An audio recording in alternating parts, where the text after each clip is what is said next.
It's not only the Experience Action podcast, but today is my favorite episode of the month. It is time for CX Pulse Check, where I invite a special co host to talk about real time CX news that you can use. And today I am thrilled to invite my special co host to the stage. We have none other than my friend and the author of What's Your And, John Garrett. John, Hey, nice to see you. so great to see you as well. Thank you for inviting me. I don't know how many thousand people said no, but here I am. I'm excited to be. No, I just love everything that you're doing and just honored to be a guest. Thank you So so thank you. much. Or Well, we're co-host. honored I that got you're here. elevated. I got elevated. Right. So thank you. Well, we are very honored that you're here. And I know you pretty well, but our audience members might not know you as well. So, can you Sure. share a little bit about yourself and also the work that you do? Yeah, absolutely. I graduated from Notre Dame and I was a Big Four CPA with PricewaterhouseCoopers, and then left all corporate to do stand-up comedy full time. That was in actually 20 years ago, Wow. which so I've got a little bit of a gap in my resume. And yeah, and then eventually moved to New York City, wrote 2 Emmy-nominated award shows, did some pretty cool stuff, and then had some near misses. So that's when I married corporate John with comedy John, and that's where a lot of the speaking and all that. And then I had someone remember me who I had never met or worked with from my first PwC office 12 years earlier at a conference. Told the meeting planner, "Oh, I know John Garrett. That's the guy who did comedy at night." And so that's where "What's Your And" came about, of just who else are you beyond the job title. I No love one it. remembers your technical skills. You'd have Mhm. to be a savant for someone to really remember how amazingly good you were, because all those technical skills are completely replaceable. And Mhm. so you've got to bring the human out from behind the job title. And that's really the work that I do, is just who else are you Yeah, beyond the job title? And it's fun to unlock people and help them live activated lives and create organizations with people-centric leaders that care. So that's yeah. fantastic. Well, and I think one of the reasons I wanted to have you on is because in this work we do around customer experience, employee experience is such a huge part of what we do. Yeah. And as generations are coming into the workplace, they're saying more and more, like, I want to be authentic. I want you to know who I am, not just what I can do. So I think it's so interesting because some of the things that we're going to talk about today really kind of hit on that overlap between customer experience and employee experience and what you're talking about. Speaking of, and let's say and a lot in this episode. But you got to use ampersands when you do the That's transcripts. right. So there we go. Get a little crazy. But it really is a layered, idea about what the Yeah. workplace is today and how we can provide more meaning to not just the people who work there, but also who they serve. So I'm excited about this discussion. Yeah, well, I mean, and it could get deep too, because I mean, it's at work, it's outside of work, it's just Yep. human beings. Like, we have all these other dimensions, and yet we bury and abandon parts of ourselves for what we think is success, quote unquote, Hmm. and only to find out that it's chasing a ghost. You Yeah. know, Yeah. it's not healthy, and so It's it's true. it's really cool when you just have humans around you that you acknowledge, That's and right. And it's I think great. thinking way back to when we first met, I think part of it was we were like, "Hey, you're human. I'm human." And Right. we connected. So I'm happy that Yeah. that happened. But let's set this up a little bit. So I wanted to make sure that people understood how important it is to really think about the employee experience, what we're bringing to work, what we're asking people to bring to work, all of those things. So Mhm. here's why we should one of the many reasons we should care about it. Companies that invest in employee experience have a 28% higher revenue growth than compared to those who don't. Organizations with highly engaged employees are 21% more profitable. Businesses that invest in experienced customer facing employees report a 50% increase in revenue, and positive employee experience leads to a 10% higher satisfaction rate and a 22% increase in customer loyalty. So, we are talking about things that matter. Sometimes I think when we talk about these things, people turn off and they think these are soft skills. These are things we don't really need to talk about. This has an absolute dramatic bottom line impact on your organization. So I wanted to kind of set the stage there. So we have a couple things that I wanted to talk about today. The first one, and you never know, we've talked about this before, but you never know where I'm going to pull these articles from because sometimes they're very local, but they have a big impact. So this one is from Built in Seattle. And the headline is Why These Companies Let Team Members Share and Explore Personal Passions at Work. And it's like they wrote the headline for this discussion. Pretty much. Pretty Uh, much. and Yeah. it's a really great discussion. It includes ServiceNow and some other well-known organizations and some of the things that they're doing. So I Yeah. know you had a chance to look at this. So what, what came up for you about this and what do you think motivated these companies to really take the steps that they did? Yeah. I mean, I not just read it. I paid Lucas Dean a year ago to write the article so then I could have it for you and me to talk. Wow, That's amazing. You how know what? That's preparation, ladies That and it gentlemen. I'm way ahead, way ahead. But I mean, it's absolutely true. I mean, and it said here, that some studies done, 8.5 hours per week doing their outside of work hobbies and passions, their ands, if you will, Mhm, and 35 hours per week working on average, which seems low. But we have human beings that do work. You're not an accountant, you're not an engineer, you're not an attorney, mhm, you're a human that does accounting work. You're a human who does engineering work. It's a bigger thing, and you put the shirt on for a while, and then you take it off, and you're still mhm. you, Yep, without the shirt on, without the label, without the work title. And so I love the examples here. I mean, they're simple things. Slack channel groups, employee resource groups that are based around. Some of them are a little bit, I feel like if you can create them more around people's ands, it's mhm, better. mhm. That helps bridge generational differences. It helps bridge DEI differences. It helps bridge all these other things that were a little bit forced and didn't quite land quite Mhm, well. And so I mhm. think it's great how it's, looking at the people that work there as multidimensional beings. That's So right. why don't we find out what else you like to do, type That's of right. thing. I was at a beautiful, campus, corporate campus a couple years ago, and it was right when people were coming back, right, to the office, and, there was a lot of outdoor space, and it was beautiful, and at one of the lunches when I was there, I looked over and there was a whole table of young women knitting. And they were just sitting there knitting, drinking their coffee, talking, and they said, "Yeah, that kind of happened because a lot of people took that up as their hobby during the shutdown, and they didn't wanna give it up, and so they found each other, and they created this lunchtime knitting group." And Yeah, they said that it actually encouraged some of them to come to the office on those days, right? Because sure. they might not have other reasons to go, but they wanted that camaraderie, and they wanted to share their passion and learn from each other and everything else. So there were some Yeah, of those things in this article as well about, even book clubs and things like that can really help people. And then I also liked that I think it was ServiceNow who's investing in like a whole platform that encourages lifelong learning of not just things that apply at work, but kind of investing in yourself that way.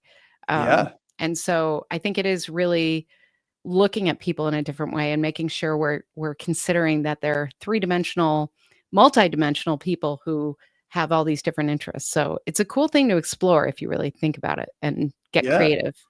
Well, and another example that was great too, Roland Sargent was another one that was Mhm. interviewed for this, and he was saying that he DJs on the side a little bit, and somebody Yeah. found out, and they were like, "Hey, do you want to DJ this like executive retreat thing?" And sure. Well, now Yeah. the CEO knows him. They're like on a first name basis, and so now if you're not just one of a Mhm. thousand. You're you. Yeah. So why don't you just stand out like that? I mean, that's my career journey, Mhm. is that, and it wasn't the work and a really strong resume that I definitely had.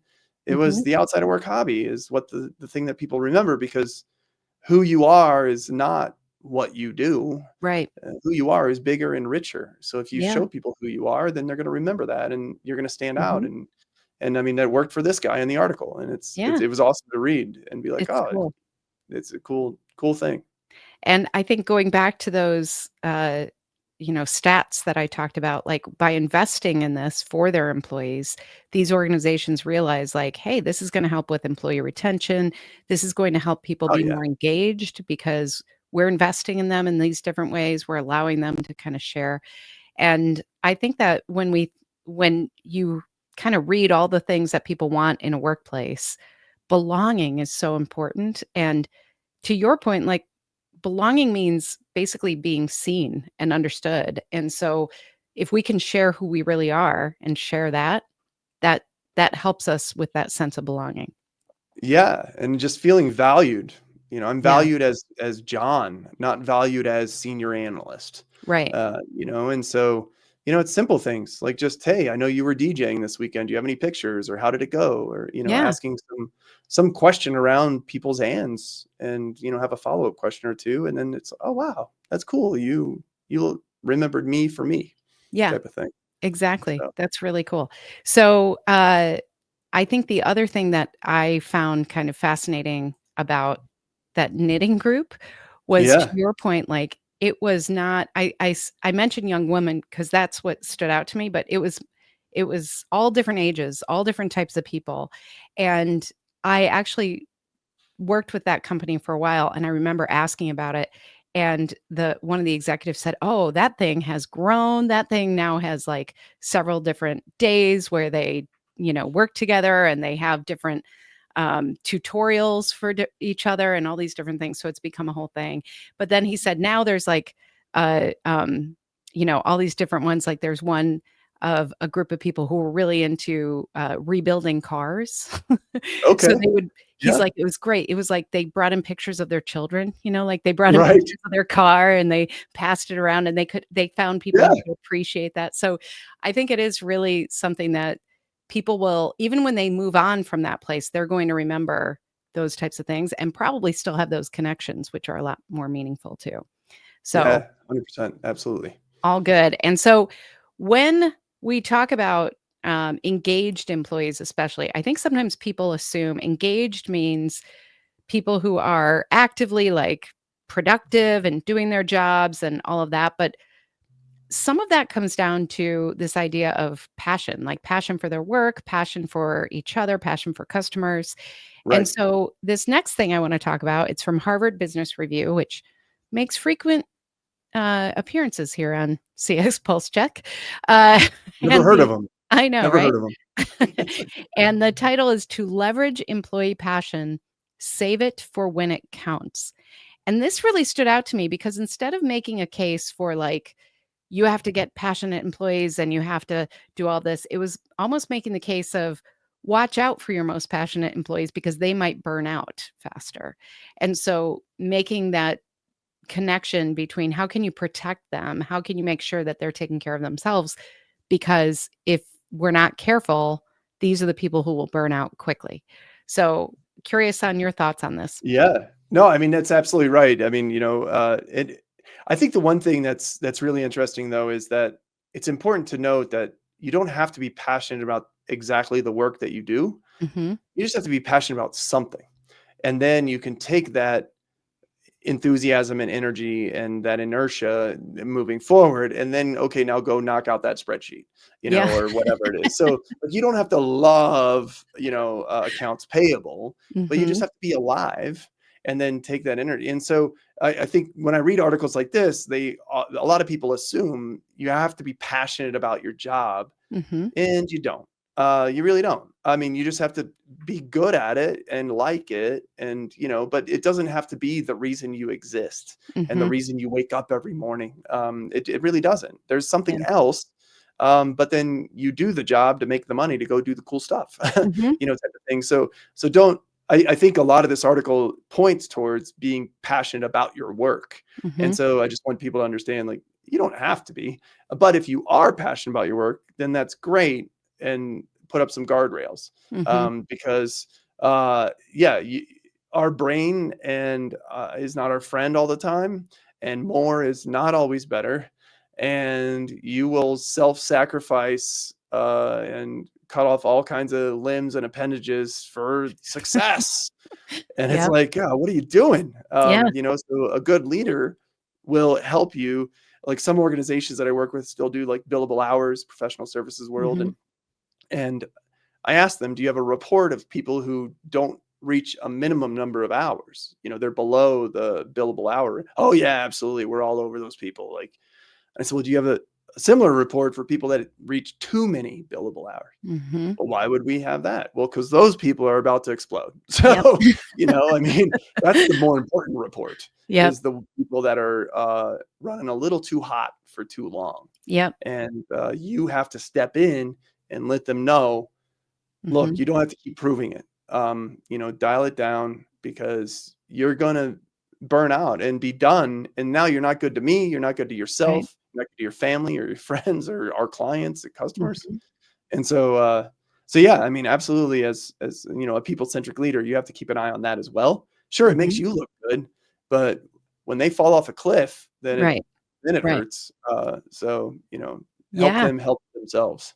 Well, and I think it's interesting because all of us kind of come into the world with a certain lens or certain things that we're passionate about, and we can't always flip the switch, right? We can't always say like, "Woohoo, spreadsheets," if that's Right? not our thing. Yeah.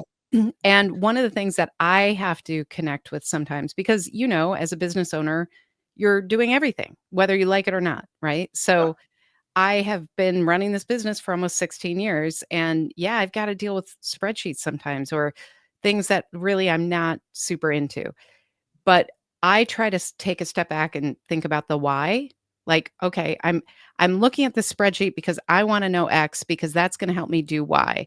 And once I get into that, then I can like flip a switch of it helps me stay engaged and get a little more passionate about those things that I'm not super enthusiastic about.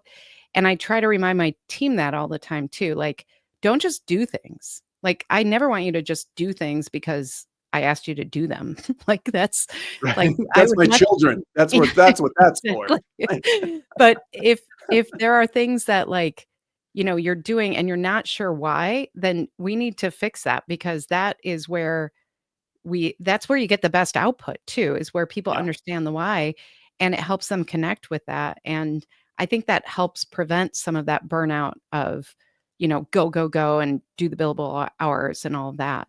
But at the same time, we also as much as we want people to bring their whole selves to work, there are certain things we don't know about people. Like, they might be battling things that we don't know about.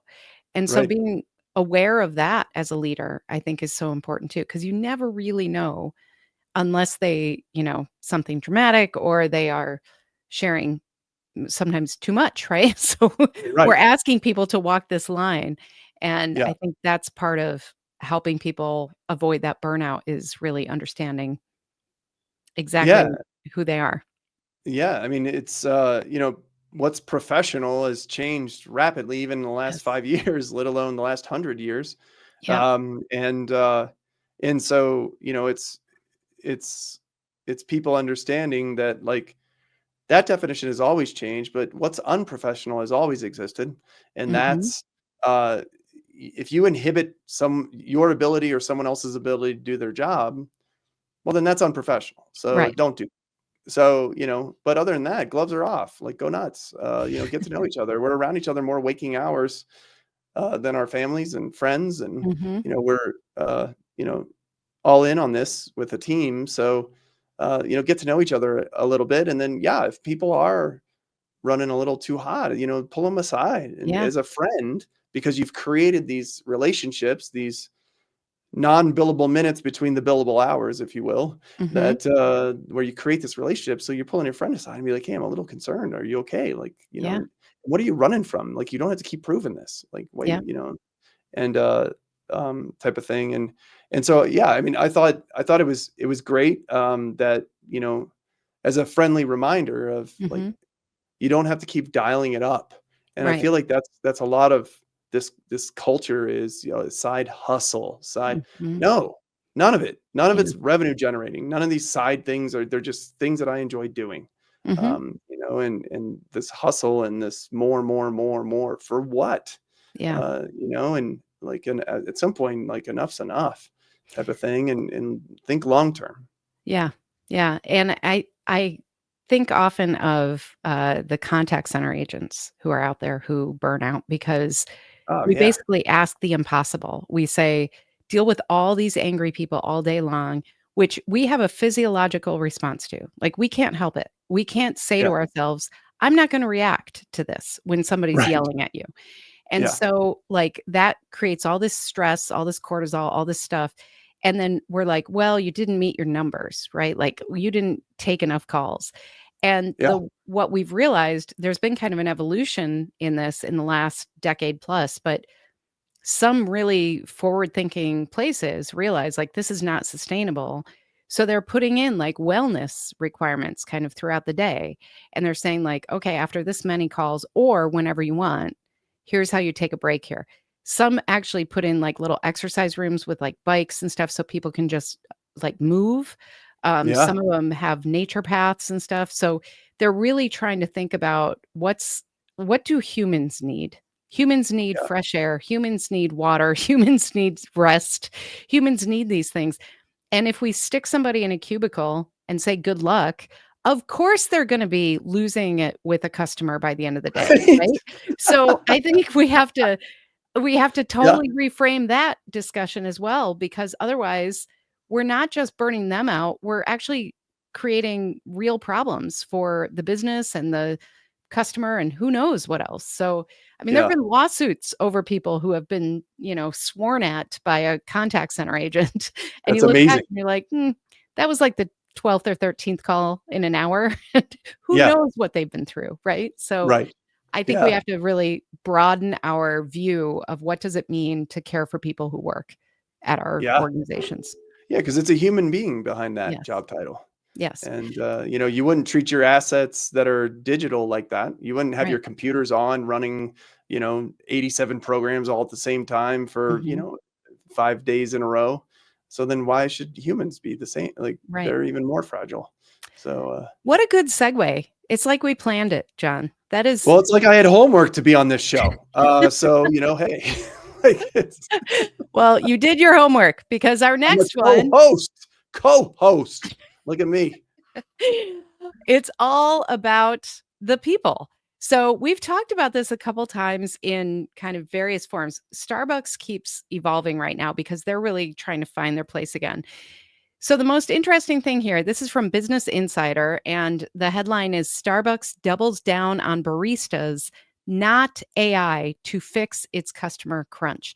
And this has been really interesting for me to watch because they went through a whole thing a couple years ago about, creative drink orders and all of these like things that actually slowed everything down. And what Yeah. they also realized was that more and more people were relying on mobile ordering, but they didn't have the right system for that versus the drive through and all this. Then they started really getting into AI and some functionality there to have different order taking models. And essentially what they found was, you know what? We're not fast enough. That's what everybody's complaining about. There were reports several months ago about people waiting 40 minutes, 40 minutes for a drink, and that was Oh, wow. consistent. So people were really starting to get upset, and they were abandoning Starbucks. And their whole Yeah. kind of ethos is about being the third place too. And they were shutting down cafes. They were going all these things. So now they're starting to say, you know what? Maybe we need to bring people back. Maybe we need more baristas, more of that human touch, more of the thing that people go to Starbucks for. Sometimes it's for that friendly face. So this really stood out to me because while Starbucks is doing this, the flip side is more and more, especially fast food places, are starting to use AI for order taking and all sorts of things. And maybe that will speed up, and maybe customers will appreciate that too, because they're different experiences. But it's just, I think it's kind of a bold move for Starbucks. And I think that it's something that people might be craving right now. So what did you think about Yeah. this? Yeah. No, I mean, I agree. I mean, how many coffees can a shop put out in an hour? Yeah. Like, at some point we've reached capacity. Right. And, I don't care if there's online, like you can order on the app, but you're going to wait 40 minutes. Yeah. Where if you show up at the store and the line's long, you're going to be like, yeah, I'm just not getting it. Yeah. But if you already ordered, well, I guess you're waiting. And there's only so many that can be made. I mean, you just Mhm. can't do it. I mean, they got Starbucks across the streets from other Starbucks. So just go Right. to that one. I mean, and they still don't have enough, Yep. so, at some point, enough is enough. Yeah. And good for Starbucks for being like, you know what? We've reached capacity and we need humans because they're more efficient at the Mhm. special orders, at if something malfunctions, if there's a tweak or whatever. Mhm. Like AI and bots are great when things are humming. Yep. Then yeah, you can't compete. But when there's a curveball or there's special order Susie in front of you, Yep. then you're in trouble. And so, We've all been like it's behind her. or you get me, who doesn't even know the size names. So I'm just getting a medium, and they're like, "Oh, Yeah. do you mean a blah blah blah?" I'm like, "That's not even a word. It's a medium." And Yeah. and so they're like, "I can't find it on the screen." Of course you can't, because I'm a human, and stop being dumb. But no, I love it. Mhm. Because especially from the customer service side of things, Yeah. having a human being hand you that is great. And having a human being misspell your name on the cup I mean, is come all on. part of the experience. I mean, it's Exactly. all There's part of it. nothing like it. There's I mean, nothing it, like it it. really is. I mean, and it's but having a human hand that to you, and seeing the people behind there, I think you're more sympathetic. I think Mhm. you're a little more like, when you're behind the app and you order and then it says it's going to be 40 minutes, and Yeah. you become a keyboard warrior and you're just yelling at, you don't see the Mm. face and the human Right. behind that counter. And so I think it's great where they're like, Yeah. you know what, enough's enough, and this is where we're at. I love And it I too. I mean, think that it will be really great to see the results that they get too, because the other thing that this article didn't necessarily talk about, but I have thought about is that when you have humans working, they notice things, right? Before mhm, they become patterns, before they become yeah, data points. And so yeah. if they're finding that, you know what, everybody's ordering this dumb unicorn drink, which was a thing a couple years ago, right? Oh, And right. Yeah, it yeah, takes like 15 minutes to make. Can we please stop making this? They yeah, eventually that goes to the right people. Even things like their past CEO did this where he went into different stores and worked in the store, and he was kinda like, "Wait, we've got so many different cup options," that one of the things that was happening was orders were made wrong because they were put in the wrong cup, and so they'd have to start all over, and it wasted cups and it wasted times, and he was like, "We need to go back to just, like, having a few sizes of cups and making it easier for everybody." yeah, And so little things like that that can improve both the speed of the experience and the quality of the experience, that is because humans notice. And yeah. until we get to a place where the robot is literally, some guy we call Joe, who is just Right? like part of the family, Yeah, then I think we need people to really look for those improvements to be made and be the ones who are there testing things and trying things out and all of that. And they yeah, can look you in the eye and say, sorry about the wait, right? Like that yeah, yeah, matters. So I yeah. think that this is a really good thing to watch, and I'm excited about it. And I'm curious though, your name is John. So how often do they misspell it? I get the Jon. It's Oh, like, I didn't say Jonathan. I'm I said so John. I'm so It's sorry that happens to you. it's the worst. I just walk out with my medium and I hot chocolate, and I'm like, and they're like, That's all you want? You don't want any all kind of?" No, I don't. I'm simple. I go to Starbucks like twice a year, and that's about it. And it's because somebody else wanted to go. So Excellent. Well, there you go. next time you go, you'll have to show me a picture if they spelled your name right, because I want that for you. Right? See, this is why we're friends. This is why we're friends right here. This Because is it. Jeannie is not spelled right most of the time, I'll tell you that much. Well, But there's some varieties. Yeah. yeah, And yeah, like, are you a genie or is right. your name Genie? That's right. And Or everything in Jenny between. or Janine or yeah, there's all sorts of them. Yeah. There you go. So, yeah, it's fun. I always have to listen like, what are they gonna call me? I don't know. It's up All right. it's a mystery. Well, this was so fun, John. I knew it would be, and I Yeah. want people to know, first of all, your book is fantastic. What's Your And? It's full of great stories of people who have shared things about their lives beyond profession. And it's just a great inspirational book. And then you also are a keynote speaker, you're a facilitator, you're an MC, you do all sorts of great things at events. So if people want to reach out and learn more about you, what's the best way for them to connect? Yeah, I mean, you can go to thejohngarrett.com or whatsyourand.com as a lot of the podcast and the book stuff. So, yeah, Excellent. And thank yes, you. the podcast too. And so we'll put all of that in the show notes, of course. So I encourage you all look out for John and think about what's your and. That's always a good question. All right. Well, thank you for being here and thank all of you for being here at the Experience Action podcast and for listening.